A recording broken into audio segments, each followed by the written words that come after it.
नमस्कार बच्चों। आज कक्षा 12वीं की कविता कविता के बहाने। इस कविता का नाम ही है कविता के बहाने। इसके कवि हैं कुंवर नारायण जी, और जिसके बारे में आपको पूर्व के वीडियो में आपको बतला दिया गया है। अब इस कविता का भावार्थ समझेंगे और उसको समझने की कोशिश करेंगे कवि क्या बतलाना चाह रहा है। तो छोटे छोटे पद्यांशों के माध्यम से इस पूरी कविता को समझेंगे।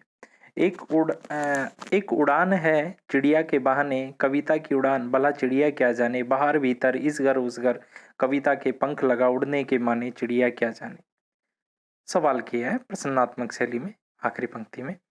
तो इसको इस तरह से लिखेंगे, जब भी आपसे प्रश्न पत्र में आता है, बोर्ड की परीक्षा में आता है, तो किस तरह से इसको लिखना है उसका ये आपको पैटर्न बता देते हो। पहले प्रश्न लिखना है कि ये कहाँ से लिया गया है, इस कवि क्या बतलाना चाह रहा है। तो प्रस्तुत पद्यांत हिंदी की पाठ्य पुस्तक आरोह भाग 2 के अंतर्गत कुंवर नारायण द्वारा लिखित कविता के बहाने नामक कविता से उद्धृत है। यह कविता कवि द्वारा लिखित इन दिनों नामक काव्य संग्रह से लिखी, मतलब ये भी बता रहे हैं कि किस काव्य संग्रह से लिखी, इन दिनों से। और प्रस्तुत पद्यांश में कवि ने चिड़िया की उड़ान के दृष्टांत के माध्यम से कविता की भाव अभिव्यक्ति यानी भावाभिव्यक्ति की असीम उड़ान का वर्णन किया है। मतलब जो कविता के जो रचना करता है कवि, वो जो भावों की अभिव्यक्ति होती है उसकी असीम उड़ान होती है। मतलब उसकी उड़ान है जो चिड़िया की उड़ानों से भी कहीं बहुत ऊंची है, जिसकी कोई सीमा नहीं है। या व्याख्या में कैसे करेंगे, ये तो आपको प्रसंग इस तरह बतलाना है। मतलब पहले ये बतलाना है कि कहाँ से ली गई है, कौन कवि है, इस पंक्ति में क्या बतलाया गया। व्याख्या। कवि कहते हैं कि कवि का मन भाव अभिव्यक्ति की अत्यंत ऊंची उड़ान भरता है। मतलब भावों की अभिव्यक्ति की अत्यंत ऊंची उड़ान भरता है। जिस प्रकार चिड़िया ऊंची उड़ान भरती है, वैसे ही कविता लिखते समय कवि भी अभिव्यक्ति की ऊंची उड़ान भरता है। कविता की इस उड़ान को चिड़िया कभी नहीं समझ सकती। कवि अपनी अभिव्यक्ति अंदर बाहर के अनुभव और प्रत्येक घर के अनुभवों द्वारा व्यक्त करता है, अर्थात अपने सांसारिक अनुभवों के आधार पर व्यक्त करता है। कविता में कवि की उड़ान सीमाओं के बंधन से पूर्णतया मुक्त होती है। मतलब कविता में कवि की उड़ान है जो सीमाओं से बंधन से मुक्त है। इस प्रकार कवि की उड़ान को भला चिड़िया कैसे जाने, तो यहाँ पर से तो चिड़िया कैसे जान सकती है, अर्थात कवि की उड़ान चिड़िया की उड़ान से बहुत ऊंची है। तो ये तो इसकी भावार्थ होगी। अब इसमें विशेष इसमें क्या संदेश है, पहली पंक्ति में क्या शीर्ष निष्कर्ष निकला है। तो यहाँ ये लिखना है कि विशेष में यहाँ कवि ने एक कवि की उड़ान को सभी प्रकार के बंधनों से मुक्त बताया, ये निष्कर्ष निकला है। तभी तो कहा जाता है जहां न पहुंचे रवि वहां पहुंचे कवि। मतलब जहां सूरज नहीं पहुंच सकता वहां कवि की कल्पना और उसकी सोच, उसके विचार वहां पहुंच जाते हैं। और कविता की भाषा कैसी है, सरल है, स्पष्ट है, भावानुकूल है। खड़ी बोली का प्रयोग है इसमें, तद्भव शब्दावली की अधिकता है, प्रसाद गुण की प्रधानता है, यानी आसानी से समझ में आ जाती है कविता। कविता के पंख लगा में रूपक अलंकार है, चिड़िया क्या जाने में प्रश्न अलंकार है, और संपूर्ण कविता में मानव गण अलंकार है। ऐसा लग रहा है कि ये किसी मानव के लिए कहा जा रहा है। आगे देखते हैं। कविता एक खेल है फूलों के बाने, कविता का खिलना भला फूल क्या जाने, बाहर भीतर इस घर उस घर बिना मुरझाए महकने की माने। ये अगला पद्यांश है। तो है महकने के माने फूल क्या जाने, पर फूल क्या जाने, तो ये फूलों के बारे में कहते हैं कि फूल क्या क्या जाने। प्रस्तुत पद्यांश हिंदी की पाठ्य पुस्तक आरोह भाग 2 के अंतर्गत कुंवर नारायण द्वारा लिखित है कविता के बहाने नामक कविता से उद्धृत है। यह कविता कवि द्वारा लिखित इन दिनों नामक काव्य संग्रह से ली गई है। ये वही चीज लिखनी है पहले। प्रस्तुत पद्यांश में कवि ने कविता को फूलों की तुलना से अधिक सुगंधमय मानते हुए उसे हर प्रकार से शाश्वत, जिंदा रहने और बंधन रहित बताया। मतलब पहले चिड़िया से तुलना करके बताना है, फिर फूलों के बारे में बताया, दूसरे बताया फूलों के बारे में। तो यहाँ कवि कहता है कि कविता लिखते समय कवि का मन, या कवि, यहाँ बेटा कवि है, कवि का मन लिखे गया।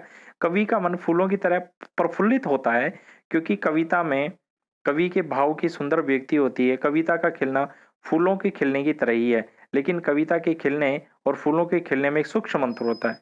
वह यह कि फूल के खिलने के बाद उसके जीवन और तत्पश्चात मुरझाकर समाप्त हो जाने की एक निश्चित अवधि और नियति होती है, जबकि कविता में की गई रचनात्मक ऊर्जा कभी भी कम नहीं होती। मतलब फूल खिलता है एक निश्चित अवधि, कुछ अवधि के लिए खिलता है और बाद में उसकी नियति में समाप्त हो जाता है, परंतु एक बार कविता की रचना हो गई तो वो कभी मरती नहीं है, अर्थात वो साहित्य, वो कविता हमेशा अमर और अमिट रहती है। इसी वजह से कहा गया है कविता का खिलना फूल भी नहीं जान सकता।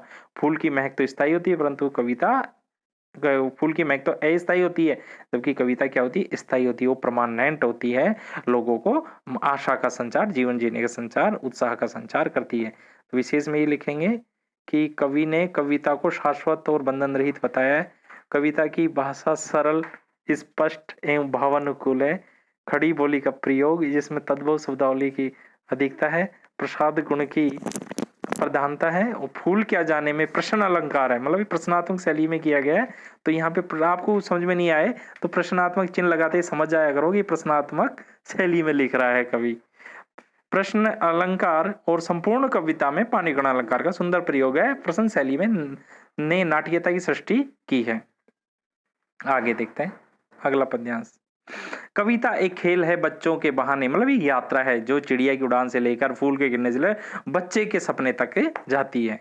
तो कविता एक खेल है बच्चों के बहाने, बाहर भीतर यह घर वह घर, सब घर एक कर देने के माने बच्चा ही जाने।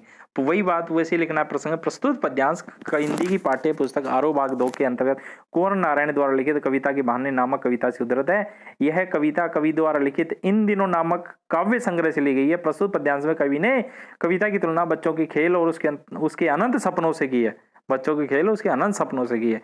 यहाँ कवि कहते हैं, या कवि लिख दिया बेटा, फिर गलती हो गई। यहाँ कवि कहते हैं कि कविता लिखते समय कवि का मन बच्चों के समान होता है। जिस प्रकार बच्चा घर के अंदर बाहर, अपने घर, पराए घर, सभी घरों को एक जैसा समझकर खेलता है, क्योंकि उसे भेद नहीं लगता, उसे लगता है सब घर समान है उसके लिए। हैं बच्चे अपने खेल में मग्न होकर बाहर भीतर की परवाह नहीं करते। वे इस घर से उस घर में, हर घर में अपने खेल का स्थान ढूंढ लेते हैं। इसी प्रकार कवि का मन भी सभी जगह पहुंच जाता है, उसके लिए कोई सीमा नहीं होती है, वो बच्चों के समान ही है उसका मन भी। कहने का तात्पर्य है कि कविता अतीत के, वर्तमान के, भविष्य के प्रसंगों को प्रकट कर लेती है। वह हर समय के भावों को व्यक्त कर लेती है। कविता की रचनात्मक जो अपूर्व ऊर्जा छिपी है वह किसी के बंधन में नहीं बनती है, बंधन में नहीं बंधती है, ये बंधती है बेटा, नहीं बंधती है। वह बच्चों के खेल की तरह बेपरवाह है। अर्थात जिस प्रकार बच्चे के मन में अपने प्राय का भाव नहीं होता, उसी प्रकार कवि का मन भी अपने प्राय की भावना से ऊपर उठकर सभी को एक समान समझकर कविता की रचना करता है। तो मतलब जो अपने प्रायपन का भाव नहीं रखता है बच्चा, उसी प्रकार कवि भी कविता की रचना करता है, अपने प्रायपन की भावना नहीं रखता, और कविता भी उसी प्रकार की रचना के निर्माण होती है जो सामाजिक समरसता का निर्माण करती है। इसमें विशेष में कवि ने कविता को बच्चों के खेल के समान बंधन रहित बताया है। मतलब कविता भी खेल बच्चों के लिए बंधन रहित है। कविता की भाषा स्पष्ट, सरल है, भावानुकूल है, खड़ी बोली का प्रयोग है, तद्भव शब्दावली अधिकता है, प्रसाद गुण की प्रधानता है, कविता मान्यगण अलंकार सुंदर प्रयोग हुआ है, कविता में गेयता का गुण है। ये आपको इस तरह आपको लिखना है। धन्यवाद।